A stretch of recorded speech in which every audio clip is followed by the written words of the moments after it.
नमस्कार प्यारे विद्यार्थियों, आप सभी का आपके अपने YouTube channel Rajasthan study point में हार्दिक स्वागत एवं अभिनंदन।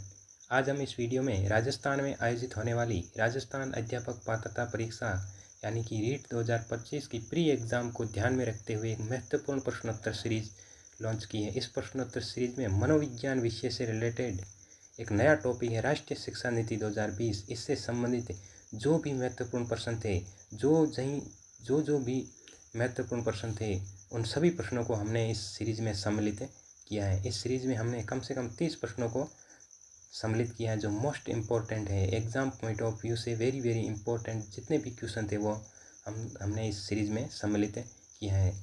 तो इस सीरीज़ को हम शुरू करें उससे पहले आप सभी से निवेदन है कि इस वीडियो को अपने मित्रों दोस्तों तक शेयर कीजिएगा और लाइक भी करते चलिएगा। तो शुरू करते हैं आज का सेशन। आज की इस प्रश्नोत्तर सीरीज़ का पहला प्रश्न है, NEP का फुल फॉर्म क्या है। जो NEP है इसका फुल फॉर्म क्या है। तो पहला ऑप्शन है न्यू एजुकेशन पॉलिसी, दूसरा ऑप्शन है नेशनल एजुकेशन पॉलिसी, तीसरा ऑप्शन है नेशनल एक्सचेंज पॉलिसी, चौथा ऑप्शन है नेशनल एग्ज़ाम पॉलिसी। तो अगर हम सबसे सटीक आंसर की बात करें तो इसका आंसर होने वाला है नेशनल एजुकेशन पॉलिसी यानी कि राष्ट्रीय शिक्षा नीति। एन का मतलब है नेशनल, ई का मतलब है एजुकेशन और पी का मतलब है पॉलिसी यानी कि नेशनल एजुकेशन पॉलिसी। तो इसका सबसे सटीक आंसर होने वाला है बी। चलिए अगले क्वेश्चन की ओर चलते हैं। अगला क्वेश्चन है भारत की प्रथम शिक्षा नीति किस वर्ष बनाई गई थी। भारत की जो प्रथम शिक्षा नीति थी वो कौन से सन में बनाई गई थी। तो नीचे आपको कुछ वर्ष दिए हुए हैं, 1986, दूसरा है 2020, तीसरा है 1992 और चौथा ऑप्शन है 1968। तो अगर हम प्रथम शिक्षा नीति की बात करें तो उस प्रथम शिक्षा नीति को 1968 में अपनाया गया था। 1968 में डॉक्टर दौलत सिंह कोठारी की अध्यक्षता में इस नीति को बनाया गया था। अगर हम अन्य ऑप्शनों की बात करें तो 1986 में भारत की दूसरी शिक्षा नीति लॉन्च की गई थी। और अगर हम 1992 की बात करें तो 1992 में जो दूसरी शिक्षा नीति थी जो 1986 में बनाई गई थी, इस शिक्षा नीति में कुछ संशोधन 1992 में किया गया था। अगर हम 1992 की बात करें तो इसमें दूसरी शिक्षा नीति में कुछ महत्वपूर्ण संशोधन किया गया था। अगर हम 2020 की बात करें तो इसमें भारत की तीसरी और सबसे नवीनतम शिक्षा नीति बनाई गई थी। और अगर हम 21वीं सदी की बात करें तो 21वीं सदी की बात करें तो ये 2020 वाली जो शिक्षा नीति है वो 21वीं सदी की तो प्रथम शिक्षा नीति होने वाली है। तो इस ऑप्शन का सबसे राइट आंसर होने वाला है 1968। 1968 में प्रथम शिक्षा नीति अपनाई गई थी। तो चलिए अगले क्वेश्चन की ओर चलते हैं। आज की सीरीज़ का हमारा अगला क्वेश्चन है, भारत की दूसरी शिक्षा नीति किस प्रधानमंत्री के कार्यकाल में बनी थी। अभी हमने पिछले प्रश्न में बात की थी कि भारत में अब तक 3 शिक्षा नीति आ चुकी हैं। पहली शिक्षा नीति थी वो 1968 में आई थी और दूसरी शिक्षा नीति की बात करें तो वो 1986 में आई थी। अगर हम इस दूसरी शिक्षा नीति में संशोधन की बात करें तो वो 1992 में किया गया था। और अगर हम सबसे नवीनतम और तीसरी शिक्षा नीति और 21वीं सदी की अगर हम बात करें तो प्रथम शिक्षा नीति भी मानी जाएगी, क्योंकि ये 21वीं सदी की पहली शिक्षा नीति है 2020। और अगर वैसे देखें तो ये तीसरी शिक्षा नीति और नवीन शिक्षा नीति है। तो इस प्रश्न में पूछा गया है कि भारत की दूसरी शिक्षा नीति किस प्रधानमंत्री के कार्यकाल में बनी थी। तो अगर हम पहली शिक्षा नीति की बात करें तो ये पहली शिक्षा नीति है वो 1968 में इंदिरा गांधी जी के कार्यकाल में बनाई गई थी। और अगर हम दूसरी शिक्षा नीति की बात करें तो वो राजीव गांधी जी के कार्यकाल में बनाई गई थी। अगर हम तीसरी और नवीन शिक्षा नीति की बात करें तो प्रधानमंत्री नरेंद्र मोदी के कार्यकाल में ये बनाई गई थी। अगर 1992 में जो संशोधन हुआ था वो उस संशोधन के वक्त भारत के प्रधानमंत्री थे PV नरसिम्हा राव। PV नरसिम्हा राव के वक्त 1986 जो दूसरी शिक्षा नीति थी उसमें कुछ संशोधन 1992 में किया गया था। तो इस प्रश्न का सबसे सटीक आंसर होने वाला है राजीव गांधी। दूसरी शिक्षा नीति के वक्त भारत के प्रधानमंत्री राजीव गांधी थे। चलिए अगले क्वेश्चन की ओर चलते हैं। आज की सीरीज का हमारा चौथा क्वेश्चन होने वाला है जो नई शिक्षा नीति 2020 को कैबिनेट की मंजूरी कब मिली थी। ये नई शिक्षा नीति है, इसको कैबिनेट ने मंजूर कब किया था, कैबिनेट ने अप्रूवल कब किया था। तो ऑप्शन है 19 जून 2017, 31 मई 2019, 29 जुलाई 2020, 30 जून 2019। तो इसका सबसे सटीक आंसर होने वाला है वो है 29 जुलाई 2020। 29 जुलाई 2020 को कैबिनेट ने इसको मंजूरी प्रदान कर दी थी। अगर हम 29 जून 2017 की बात करें तो इस वक्त के कस्तूरी रंगन की अध्यक्षता में कैबिनेट इस कमेटी का गठन किया गया था और कमेटी ने कैबिनेट को रिपोर्ट है वो 31 मई 2019 को सौंपी थी और कैबिनेट ने इसको मंजूरी 29 जुलाई 2020 को दी थी। और 30 जून 2019 की बात करें तो इस तारीख तक आम जो जनता है उनसे राय ली गई थी इस समिति के बारे में, जो नई शिक्षा नीति है इसके बारे में। तो इसका सबसे सटीक आंसर होने वाला है 29 जुलाई 2020। 29 जुलाई 2020 को भारत की कैबिनेट ने देश की नई शिक्षा नीति, राष्ट्रीय शिक्षा नीति 2020 को मंजूर कर दिया गया था। तो चलिए अगले क्वेश्चन की ओर चलते हैं। आज की सीरीज का हमारा 5वां क्वेश्चन है, राष्ट्रीय शिक्षा नीति 2020 के अध्यक्ष कौन है। जो ये नवीन शिक्षा नीति है, जो तृतीय शिक्षा नीति है, 21वीं सदी की जो पहली शिक्षा नीति है, इस शिक्षा नीति के अध्यक्ष कौन थे, किसकी अध्यक्षता में इस राष्ट्रीय शिक्षा नीति को अपनाया गया है। तो अगर हम ऑप्शन की बात करें तो पहला ऑप्शन है दौलत सिंह कोठारी और दूसरा ऑप्शन है श्री नरेंद्र मोदी और तीसरा ऑप्शन है रमेश पोखरियाल निशंक और चौथा ऑप्शन है डॉक्टर कृष्णस्वामी कस्तूरी रंजन। तो अगर हम इस प्रश्न का सबसे सटीक आंसर की बात करें तो आंसर होने वाला है डॉक्टर कृष्णस्वामी रंजन। कृष्णस्वामी रंजन की अध्यक्षता में राष्ट्रीय शिक्षा नीति 2020 को अपनाया गया था। अगर हम दौलत सिंह कोठारी की बात करें तो जो भारत की पहली शिक्षा नीति थी जो 1968 में बनाई गई थी वो दौलत सिंह कोठारी की अध्यक्षता में बनाई गई थी। और अगर हम रमेश पोखरियाल निशंक की बात करें तो ये उस वक्त भारत के शिक्षा मंत्री थे, मतलब जो ये राष्ट्रीय शिक्षा नीति आई थी उस वक्त। तो इस प्रश्न का सबसे सटीक आंसर होने वाला है डॉक्टर कृष्णस्वामी कस्तूरी रंजन। इनकी अध्यक्षता में भारत ने नवीनतम 21वीं सदी की प्रथम और यूँ देखें तो भारत की तृतीय शिक्षा नीति राष्ट्रीय शिक्षा नीति 2020 को अपनाया गया था। तो चलते हैं हमारे अगले क्वेश्चन की ओर। आज की सीरीज का हमारा 6 नंबर का क्वेश्चन है, राष्ट्रीय शिक्षा नीति 2020 में 10+2 शिक्षा का नया पैटर्न क्या है। जो पुरानी जो शिक्षा नीति थी उनमें शिक्षा का पैटर्न 10+2 था और नवीन शिक्षा नीति है इसमें जो शिक्षा का पैटर्न है वो है 5+3+3+4 मतलब 53 34, 5+3+3+4, ये 10+2 का स्थान लेगा। तो इस प्रश्न का सही आंसर होने वाला है डी। चलिए अगले क्वेश्चन की ओर चलते हैं हमारे। आज की सीरीज का अगला क्वेश्चन है, नई शिक्षा नीति 2020 को लागू करने वाला भारत का पहला राज्य कौन सा है। तो ये नई शिक्षा नीति थी जो 2020 में अपनाई गई थी और कैबिनेट ने इसे 29 जुलाई 2020 को मंजूरी दी थी। इस नीति को सबसे पहले अपनाने वाला राज्य कौन सा है।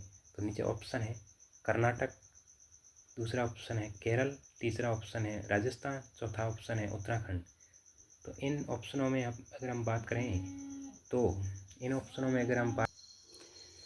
तो जो नई शिक्षा है वो सबसे पहले कर्नाटक राज्य में लागू की गई थी। तो इस प्रश्न का सबसे सटीक आंसर है कर्नाटक। चलिए अगले क्वेश्चन की ओर चलते हैं। आज की सीरीज का प्रश्न है, नई शिक्षा नीति 2020 के अकॉर्डिंग देश की कुल जीडीपी का कितना प्रतिशत हिस्सा शिक्षा पर निवेश किया जाएगा। नई शिक्षा नीति है उसमें जो ग्रॉस डोमेस्टिक प्रोडक्ट का जो हिस्सा है उस हिस्से का शिक्षा पर कितना निवेश या खर्च किया जाएगा। तो पहला ऑप्शन है 5%, दूसरा ऑप्शन है 4%, तीसरा ऑप्शन है 6% और चौथा ऑप्शन है 9%। तो इसका सबसे सटीक आंसर है 6%। C option is right. तो शिक्षा पर 6% है वो जीडीपी का खर्च किया जाएगा। इससे पहले जीडीपी का तकरीबन 3 से 3.5% है जीडीपी का हिस्सा है वो शिक्षा पर खर्च किया जाता था। अगर हम जितना शिक्षा पर खर्च करेंगे तो उतना ही देश सबसे ज़्यादा प्रगतिशील और विकासशील देश कहलाने वाला है। तो ये सबसे बड़ी अहम और महत्वपूर्ण बात है कि जीडीपी का 6% है जो वो शिक्षा पर निवेश और खर्च होने वाला है। तो ये सबसे महत्वपूर्ण बात हो जाती है। ये प्रश्न इम्पोर्टेंट भी है और एग्ज़ाम की दृष्टि से भी सबसे महत्वपूर्ण प्रश्न है। लगभग ये प्रश्न आपके एग्ज़ाम में सपने वाला प्रश्न लग रहा है। तो एक बार सभी से निवेदन है कि आपको अगर वीडियो अच्छा लगे, अगर हमारी मेहनत अगर आपको अच्छी लगे तो हमारे वीडियो को शेयर करिएगा, लाइक करिएगा और अगर आप पहली बार चैनल से जुड़े हैं तो चैनल को सब्सक्राइब भी करिएगा। ये हमारी विनती है। चलिए अगले क्वेश्चन की ओर चलते हैं।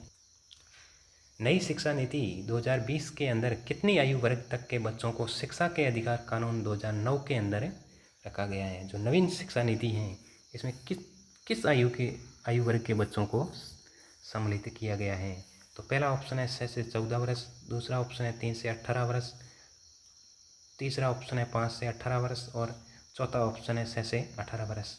तो अगर हम बात करें तो इस प्रश्न का सबसे सटीक आंसर होने वाला 3 से 18 वर्ष से। 3 से 18 वर्ष तक के बालकों को नई शिक्षा नीति में सम्मिलित किया गया है। पहले ये जो था ये 6 से 14 वर्ष के मध्य था। इस शिक्षा नीति में 3 वर्ष से ही बालक को शिक्षा देना प्रारंभ कर दिया जाएगा।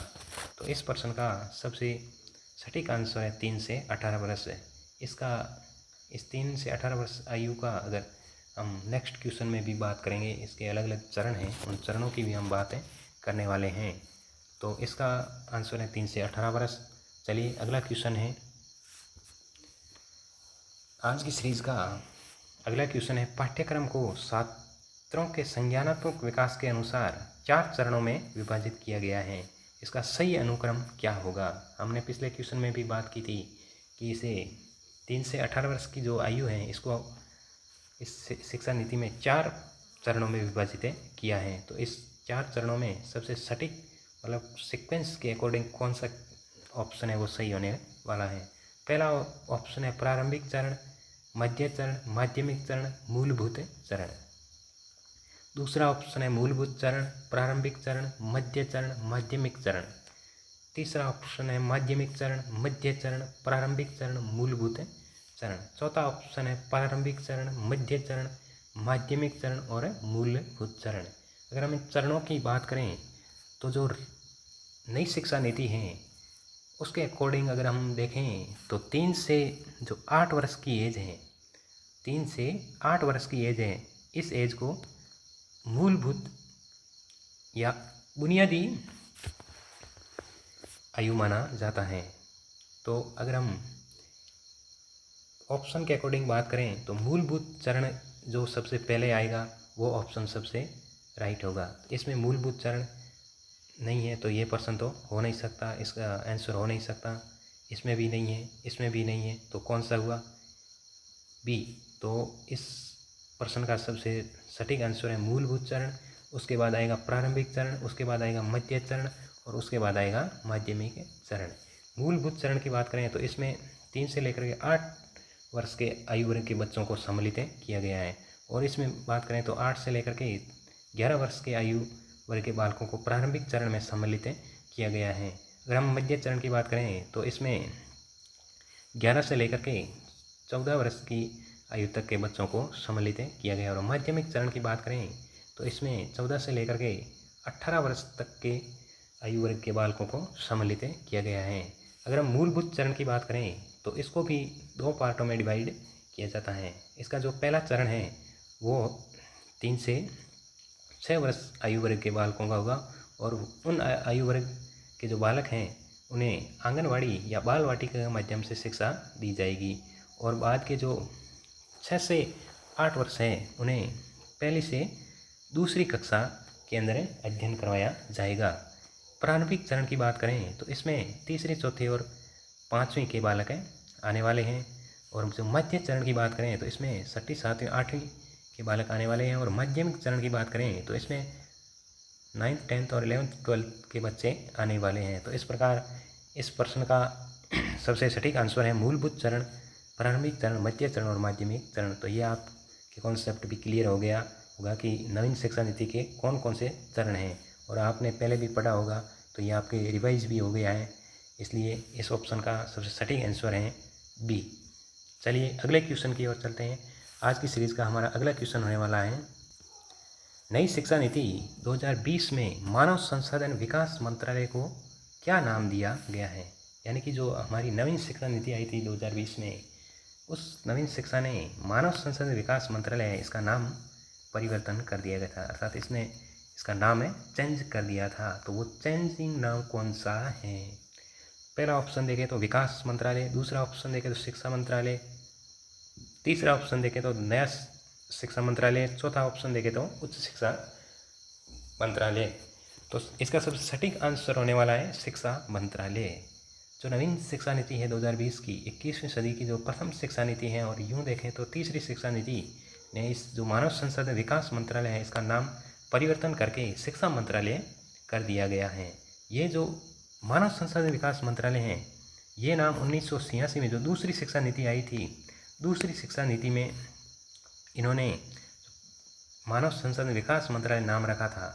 इससे पहले तो ये शिक्षा मंत्रालय ही था। 1986 से पहले शिक्षा मंत्रालय के नाम से ही ये जाना जाता था, लेकिन 1986 में मानव संसाधन विकास मंत्रालय किया गया और फिर 2020 में इसका फिर नाम परिवर्तन करके क्या कर दिया गया, शिक्षा मंत्रालय। तो इसका सबसे सटीक आंसर होने वाला है शिक्षा मंत्रालय। B is a right answer. चलिए अगला क्वेश्चन आज की सीरीज का अगला क्वेश्चन है, राष्ट्रीय शिक्षा नीति 2020 किस पर जोर देती है। जो ये नवीन शिक्षा नीति है वो सबसे अधिक जोर किस बात पर देती है। तो पहला ऑप्शन है पाठ्यचर्या का मानकीकरण, दूसरा ऑप्शन है पाठ्यचर्या का लचीलापन, तीसरा ऑप्शन है पाठ्य पुस्तक को रटकर याद करना, चौथा ऑप्शन है पाठ्य पुस्तक का गैर संदर्भीकरण। तो अगर हम ऑप्शनों में बात करें तो अगर ये तीसरा ऑप्शन देखें तो ये तीसरे ऑप्शन में क्या लिखा हुआ है, रटकर याद करना। रटकर याद करना ये इस प्रकार की तो बात शिक्षा नीति में नहीं कही गई है, इसको तो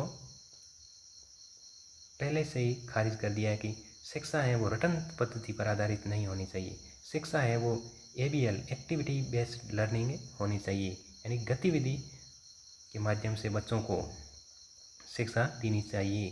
तो ये ऑप्शन तो हो नहीं सकता, तो ये ऑप्शन तो हट गया। अब पीछे ऑप्शन बचे हैं 3। पाठ्यचर्या का मानकीकरण कि मतलब एक फिक्स पाठ्यचर्या होनी चाहिए, ये भी नकार आए कि अगर बच्चे की रुचि के अकॉर्डिंग पाठ्य पुस्तकें होनी चाहिए। तो इसका सबसे सटीक आंसर की अगर हम बात करें तो बी ऑप्शन इज राइट, पाठ्यचर्या का लचीलापन, ये ऑप्शन सबसे सटीक है। तो इसका इस प्रश्न का सबसे सटीक आंसर है पाठ्यचर्या का लचीलापन।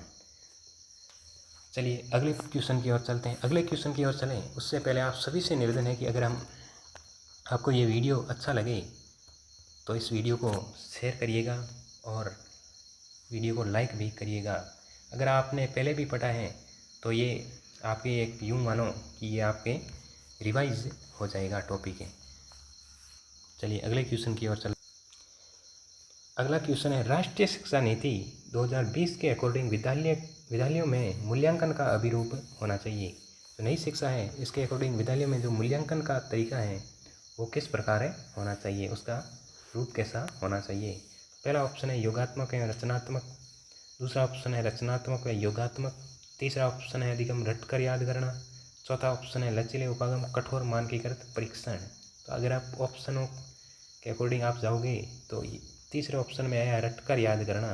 तो रटकर याद करने को तो यह शिक्षा नीति बिल्कुल भी नहीं अपनाने वाली है। तो ये ऑप्शन तो ऐसा तो हमने इस शिक्षा नीति में पढ़ा नहीं था। ये शिक्षा नीति कहते हैं गतिविधि आधारित होना चाहिए, रटन पद्धति तो बिल्कुल भी नहीं होनी चाहिए। तो ये ऑप्शन तो गलत हो गया। अगर हम तीसरे और चौथे ऑप्शन की बात करें तो कठोर मानकीकृत परीक्षण, मतलब जो परीक्षण लेते हैं उसके कठोर नियम होने चाहिए। तो ये भी बात है गलत हो गई। तो ये दो ऑप्शन तो हट गए। अब ऑप्शन बचे हैं ए और बी। ए और बी में कन्फ्यूजन वाली स्थिति बनी हुई है कि इसमें कौन सा ऑप्शन होने वाला है। तो पहला ऑप्शन है योगात्मक व रचनात्मक आकलन। योगात्मक आकलन है वो रचनात्मक आकलन से पहले नहीं होना चाहिए, ये तो अंतिम स्टेप है। तो सबसे पहले रचनात्मक आकलन होगा। रचनात्मक आकलन है वो शिक्षा के मतलब शिक्षा चल रही है उसके मध्य ही जो हमारे आकलन लिए जाते हैं विद्यालयों में, उन्हें रचनात्मक आकलन कहते हैं। और जो अंतिम जो एग्ज़ाम होता है, वार्षिक एग्ज़ाम जो साल के अंत में होता है, उसमें जो मूल्यांकन अपनाया जाता है वो योगात्मक आकलन होता है। तो इस दृष्टि से देखें तो ये दूसरा ऑप्शन बी है वो राइट ऑप्शन होने वाला है। तो राष्ट्रीय शिक्षा नीति 2020 ने रचनात्मक व योगात्मक आकलन को अपनाया है। चलिए अगले क्वेश्चन की ओर चलते हैं। आज की सीरीज़ का हमारा अगला क्वेश्चन है, राष्ट्रीय शिक्षा नीति 2020 के अकॉर्डिंग अधिगम होना चाहिए। राष्ट्रीय शिक्षा जो नेशनल एजुकेशन पॉलिसी है, जो नई राष्ट्रीय शिक्षा नीति है, उसके अकॉर्डिंग अधिगम किस प्रकार होना चाहिए। तो पहला ऑप्शन है प्रयोगात्मक, दूसरा ऑप्शन है विषय वस्तु अभिमुख, तीसरा ऑप्शन है पाठ्यपुस्तक केंद्रित और चौथा ऑप्शन है व्यवहारात्मक। तो हम ऑप्शन के अकॉर्डिंग देखें तो ये दो ऑप्शन तो हो भी नहीं सकते और कन्फ्यूजन की स्थिति इन दो में बनी हुई है।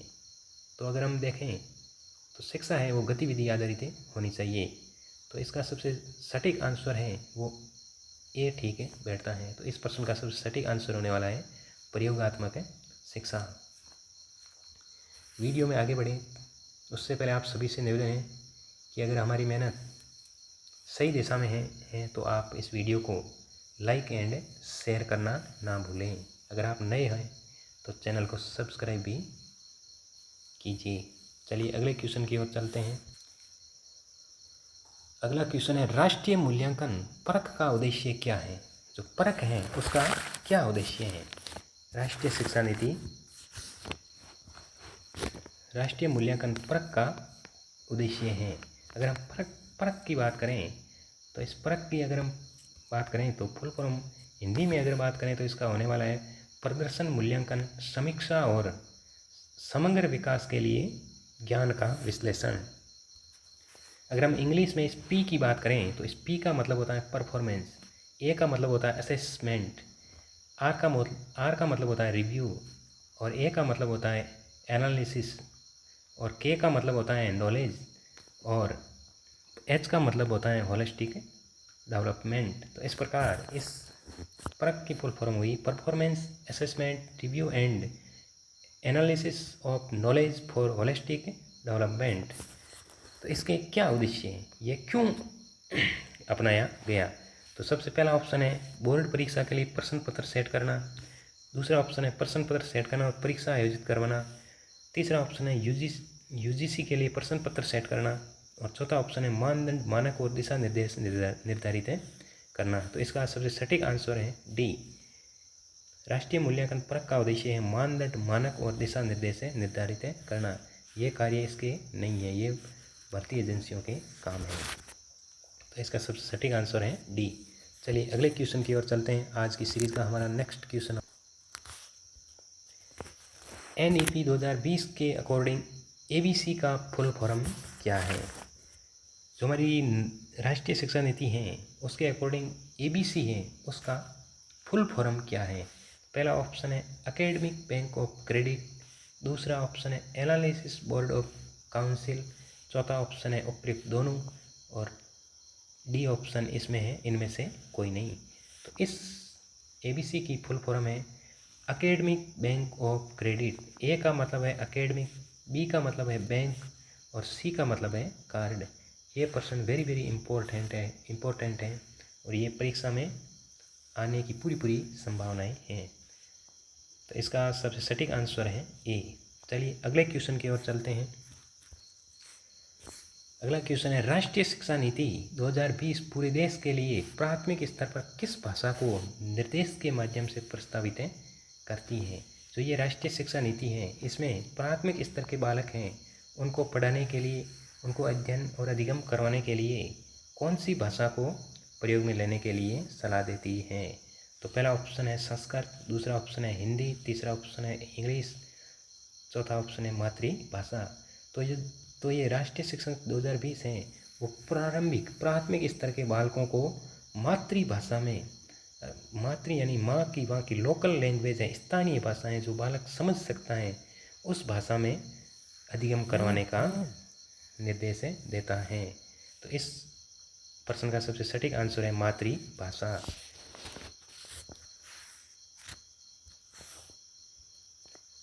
अगला क्वेश्चन है, राष्ट्रीय शिक्षा नीति 2020 में प्री स्कूल स्तर के लिए उपयोग में की गई पारिभाषिक शब्दावली क्या है। तो हमने पिछले प्रश्न में भी देखा है, जो प्री स्कूल है, जो स्तर है, उसमें जो पारिभाषिक शब्दावली है, मतलब जो 3 से 6 वर्ष के बालकों के लिए जो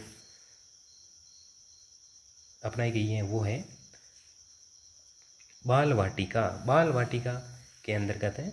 इनको शिक्षण दिया जाता है, उनको खेलों के माध्यम से शिक्षा दी जाती है। तो इस प्रश्न का सबसे सटीक आंसर है बाल वाटिका। अगला क्वेश्चन है, राष्ट्रीय शिक्षा नीति 2020 के अकॉर्डिंग मूल्यांकन का उद्देश्य क्या है। जो नवीन शिक्षा नीति है, उसके अकॉर्डिंग हम देखें तो मूल्यांकन का उद्देश्य क्या होना चाहिए। पहला ऑप्शन है पूरे देश में बच्चों की तुलना करके मापदंड बताना, दूसरा ऑप्शन है बच्चों को सीखने की प्रक्रिया में मदद करना, तीसरा ऑप्शन है रटने की क्षमता का परीक्षण, चौथा ऑप्शन है इनमें से कोई नहीं। तो अगर हम ऑप्शनों के अकॉर्डिंग देखें तो रटने की क्षमता का परीक्षण ये तो बिल्कुल भी नहीं होना चाहिए, इस प्रकार की तो बात तो वो सिरे से खारिज कर रहे हैं। दूसरे ऑप्शन की बात करें, पहले ऑप्शन की बात करें तो पूरे देश में बच्चों की तुलना करने के मापदंड, मतलब बच्चे को एक दूसरे से तुलना नहीं करनी चाहिए। हर बच्चे के जो है वो अलग अलग होते हैं।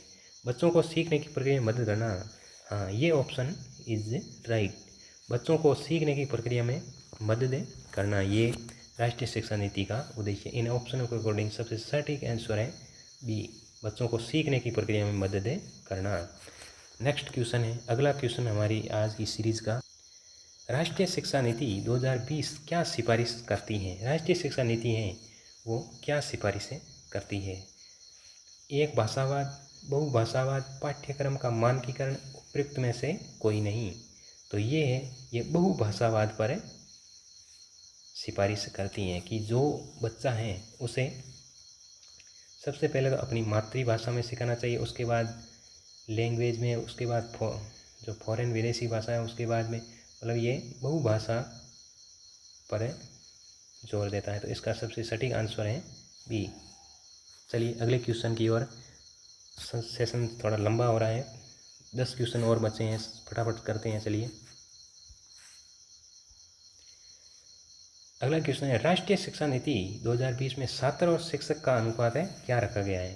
तो राष्ट्रीय शिक्षा नीति है उसमें सामान्य छात्र और शिक्षक का अनुपात है वो क्या होना चाहिए। पहला ऑप्शन है 30:2, दूसरा ऑप्शन है 30:1, चौथा ऑप्शन है 35:1 और चौथा ऑप्शन है 25:1। तो इसका सबसे सटीक आंसर है 30:1, बी इज राइट आंसर। अगर यहाँ अति पिछड़ा ऐसा कुछ शब्द आपको देखने को मिले तो उसका ऑप्शन आप है 25:1 करना। अगर सामान्यतः या कोई दूसरे शब्द आपको देखने नहीं मिले, इस प्रकार सामान्य लिखा हुआ मिले, तो उसमें 30 करना है। तो इस प्रश्न का सबसे सटीक आंसर है बी, 30:1। चलिए अगले नेक्स्ट क्वेश्चन की ओर। अगला क्वेश्चन है, नई शिक्षा नीति 2020 में किस पाठ्यक्रम को समाप्त कर दिया गया है। जो नवीन शिक्षा नीति है उसमें कौन से पाठ्यक्रम को समाप्त कर दिया गया है। पहला ऑप्शन है डीएलएड, दूसरा ऑप्शन है बीएड, तीसरा ऑप्शन है एमफिल, चौथा ऑप्शन है एमए। तो अगर हम ऑप्शन के अकॉर्डिंग देखें तो इनमें से एमफिल का जो पाठ्यक्रम है इसको नई शिक्षा नीति ने समाप्त कर दिया है। तो इसका option C is right answer. चलिए अगले क्वेश्चन की ओर चलते हैं। अगला क्वेश्चन है, नई शिक्षा नीति 2020 में एक छात्र को उसकी मातृभाषा में न्यूनतम कितनी कक्षा तक पढ़ाया जाना चाहिए। नई शिक्षा नीति है, इन्होंने मातृभाषा में न्यूनतम कितनी कक्षा तक पढ़ाने जाने का प्रावधान किया है। तो पहला ऑप्शन है कक्षा 6, दूसरा ऑप्शन है कक्षा 5, तीसरा ऑप्शन है कक्षा 3, चौथा ऑप्शन है कक्षा 4। तो ऑप्शन के अकॉर्डिंग देखें तो बी इज राइट आंसर।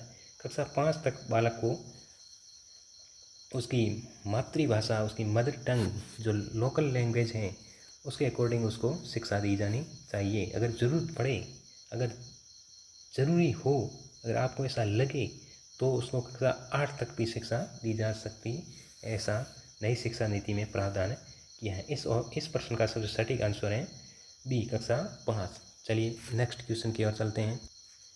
अगला क्वेश्चन है, नई शिक्षा नीति 2020 में कौशल विकास पाठ्यक्रम किस वर्ग से शुरू होगा। नई शिक्षा नीति है, उसमें व्यावसायिक शिक्षा पाठ्यक्रम को भी सम्मिलित किया गया है। बच्चा आगे जा कर के अपना व्यवसाय कर सके, अपने कौशल है, अपने हुनर है, उसको वो अपने हुनर से खुद से अलग कर सके। इसके लिए नई शिक्षा नीति ने एक कौशल विकास पाठ्यक्रम भी शुरू किया है इस नई शिक्षा नीति में। तो वो कौन सी क्लास से होने वाला है, तो वो कक्षा 6 से होने वाला है। कौशल विकास पाठ्यक्रम है वो कक्षा 6 से बच्चों को व्यावसायिक शिक्षा दी जानी प्रारंभ कर देनी चाहिए। तो इस प्रश्न का सबसे सटीक आंसर है ऑप्शन इज ए। चलिए नेक्स्ट अगला क्वेश्चन है, नई शिक्षा नीति 2020 के 5 स्तंभ होंगे, इनमें से कौन सा नहीं है। नीचे कुछ स्तंभ दिए हैं, 5 स्तंभ है जो वो नवीन शिक्षा नीति से संबंधित है। उनमें से एक नहीं है, गलत को आपको बताना है कौन सा नहीं है। तो पहला ऑप्शन है सब तक पहुंच, एक्सेस, मतलब नई शिक्षा नीति है वो सभी तक शिक्षा पहुंचनी चाहिए। दूसरा ऑप्शन है भागीदारी, इक्विटी, और तीसरा ऑप्शन है गुणवत्ता, क्वालिटी, चौथा ऑप्शन है किफ़ायती, अफोर्डेबिलिटी, और पांचवा है वो है अकाउंटेबिलिटी यानी जवाबदेही, और डी ऑप्शन है मात्रात्मक या क्वांटिटी। तो जो नवीन शिक्षा नीति है उनमें जो 5 स्तंभ है वो ये पहले जो 5 है ये है, ये लास्ट वाला नहीं है। तो इस प्रश्न का आंसर होने वाला है डी, ये नहीं है। ये नई शिक्षा नीति के ये 5 स्तंभ बताए गए हैं, जो सब तक पहुंच हो, भागीदारी हो, गुणवत्ता हो, किफ़ायती हो, और जवाबदेही या अकाउंटेबिलिटी, अफोर्डेबिलिटी, क्वालिटी, क्वांटिटी और एक्सेस। चलिए अगले इस प्रश्न का उत्तर तो डी हो गया। चलो अगले क्वेश्चन की ओर चलते। अगला क्वेश्चन है, किस राष्ट्रीय शिक्षा नीति में 1992 में संशोधन किया गया। तो हमने शुरुआत में ही इसके बारे में चर्चा कर चुके हैं कि वो कौन सी राष्ट्रीय शिक्षा नीति थी। उनमें 1992 में संशोधन किया गया था। तो प्रथम शिक्षा नीति में तो नहीं था, ये प्रथम शिक्षा नीति है वो 1968 में आई थी, और द्वितीय शिक्षा नीति है वो 1986, 68 का उल्टा कर दो 86, और तृतीय शिक्षा नीति है वो 2020 में आई थी।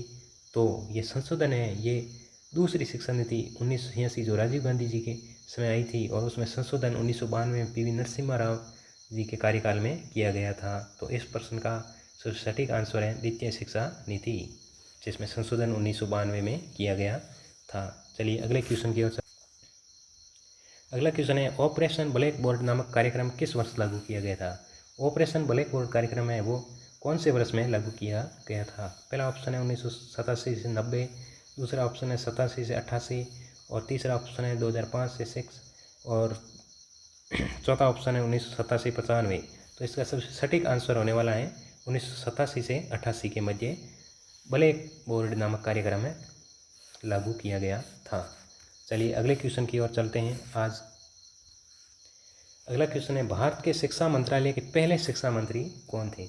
भारत के जो शिक्षा मंत्रालय हैं जिसका नाम परिवर्तन नवीन शिक्षा नीति 2020 के अंतर्गत किया गया था। पहले इसे मानव संसाधन विकास मंत्रालय के नाम से जाना जाता था। इसका नाम परिवर्तन करके इसे शिक्षा मंत्रालय कर दिया है। तो इस शिक्षा मंत्रालय का मंत्री सबसे पहले किसे बनाया गया था? तो बनाया गया था रमेश पोखरियाल निशंक जी को। तो ऑप्शन इज सी राइट है। अगर हम राजनाथ सिंह की बात करें तो ये वर्तमान में रक्षा मंत्री हैं।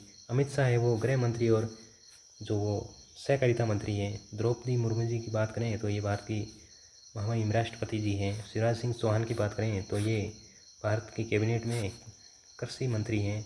और नरेंद्र मोदी जी की बात करें तो ये भारत के प्राइम मिनिस्टर हैं। तो इस प्रकार इस प्रश्न का सबसे सटीक आंसर है रमेश पोखरियाल निशंक। चलिए अगले क्वेश्चन की ओर चलते हैं।